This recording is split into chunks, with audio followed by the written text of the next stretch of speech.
विधानसभेमध्ये अंजली दमानी यांचा पलटवार आहे. परळी विधानसभा निवडणुकीमध्ये फार मोठा गौडबंगाल झालाय. तुमची प्रतिक्रिया? हे पहा, जे चित्र आपण त्या ठिकाणी पाहिलेलं आहे, 82 दिवसाच्या नंतर एस-पींनी त्या प्रकारावरती गुन्हा दाखल केलेला आहे. त्या राष्ट्रवादी काँग्रेस पक्षाचे उमेदवार राजेसाहेब देशमुख, त्यांचा बॉडीगार्ड ॲडव्होकेट माधव जाधव यांच्या बाबतीमध्ये कशा प्रकारचं वर्तन त्या ठिकाणी केलं जातं आहे. अगदी त्यांना म्हणजे बॉडीगार्डला सुद्धा चुटकी वाजवून, पोलिसांना चुटकी वाजवून, हे कोणाच्या जीवावरती हे लोकांनी केलेलं आहे. आणि परत त्यांना मारहाणसुद्धा केली. आणि या प्रकाराचा फटका महायुतीला बीड जिल्ह्यातल्या इतर 5ही मतदारसंघात बसला आहे. आम्ही 10-5 हजार मतं आमचे कमी झाले. हा जो प्रकार झाला तो त्याच दिवशी व्हायरल झाला होता. ॲक्च्युअल तत्कालीन एस-पींनी, कलेक्टरांनी लगेच त्याच्यावरती गुन्हा दाखल करायला पाहिजे होता. परंतु 82 दिवस उजाडलेत. हे चुटक्या वाजवणारे, हे पिस्तोलवाले, हे गुंडाळं जे आहेत, हे सगळेच्या सगळे जेलमध्ये गेले पाहिजेत अशी आमची मागणी आहे. आणि यावरून आपण ओळखून घ्या की परळी विधानसभा मतदारसंघात मतदान कसं पार पडलं असेल. ते अर्ध्याच्या वरती म्हणजे 330 पैकी 200 बूथ अक्षरशः ताब्यामध्ये होते. हे यावरून सिद्ध होते. नाही, ती मागणी त्यांनी केलेली आहे. ज्यांनी निवडणूक लढवली त्या उमेदवारांनी करावी, त्यांनी करावी. आणि दुसरं, महादेव मुंडेंच्या पत्नी जर उपोषणाला बसले असतील तर एस पी साहेबांना माझी विनंती राहणार आहे की ही बाब आमच्यासाठी लज्जास्पद आहे. त्या माऊलीला उपोषणाला बसायची पाळी यायला नाही पाहिजे. 16वा महिना लागला आता तिचा, त्या माऊलीचा पती जाऊन. महादेव मुंडेचे मारेकरी सापडलेच पाहिजेत.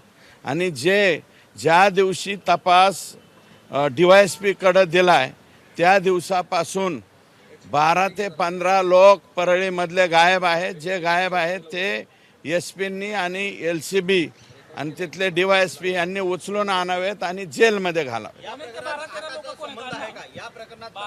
100% आकाचा संबंध आहे. ज्यांनी महादेव मुंडेंना मारलंय त्यांचे ज्यांनी मारलेले ज्या गुंडांनी, ते गुंड आकाच्या मुलाच्या बॉडीगार्ड म्हणून फिरवत होते आत्तापर्यंत. मग आता ते बॉडीगार्ड कुठे गेले अचानक?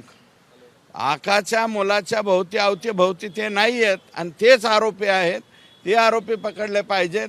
मी 100% महादेव मुंडेंच्या सौभाग्यवती ज्या त्या ठिकाणी बिचारी माय माऊली उपोषणाला बसले, मी 100% त्या माऊलीबरोबर आहे.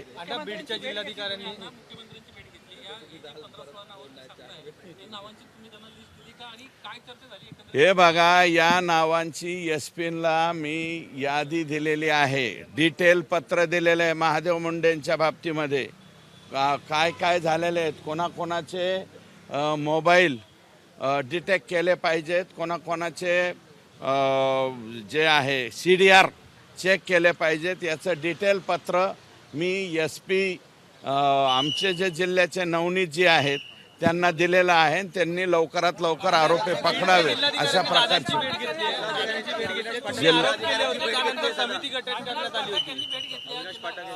त्यांनी जे नियोजन साहेब यायला लागले,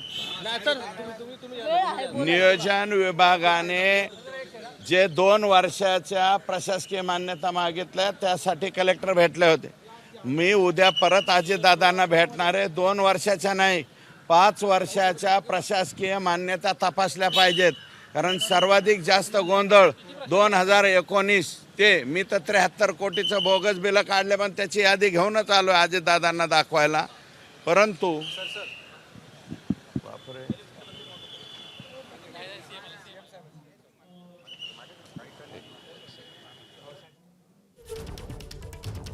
तेव्हा सुरेश धस हे माध्यमांना प्रतिक्रिया देत होते. 19 पासून सर्वाधिक जास्त गोंधळ 2022-23 पर्यंत घालण्यात आलेला आहे बोगस बिलांचा. नियोजन विभागाने जी चौकशी लावली ती फक्त 2023-24 आणि 24-25 आत्ताची लावली.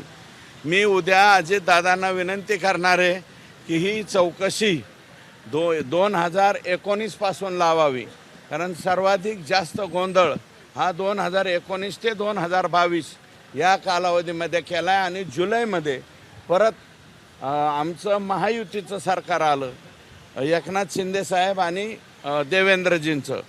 मग ते गोंधळ बंद झाला, पण तो गोंधळ तिथपर्यंत होता.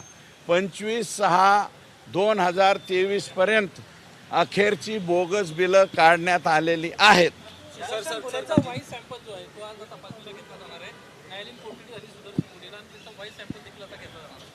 आता न्यायालयीन कोठडीचे मला वाटतं आज परत पोलिसांनी त्याला PCR मागितलेला आहे वेगळ्या प्रकरणात, न्यायालयीन नाही. आता ते परत पोलीस कस्टडीमध्ये आला असेल असं मला वाटतं. आणि त्याचे व्हॉइस सॅम्पल घ्या, काय घ्यायचं ते घ्या आणि त्याच्यावरती लवकरात लवकर हे तुम्हाला सांगतो यांच्यावरती ॲक्शन झाली पाहिजे, चार्जशीट दाखल झालं पाहिजे आणि हे लोक फाशीला गेले पाहिजे. तेव्हा सुरेश धस यांचीही आपण प्रतिक्रिया बघितली. या दरम्यान त्यांनी अनेक गंभीर आरोप केलेले आहेत.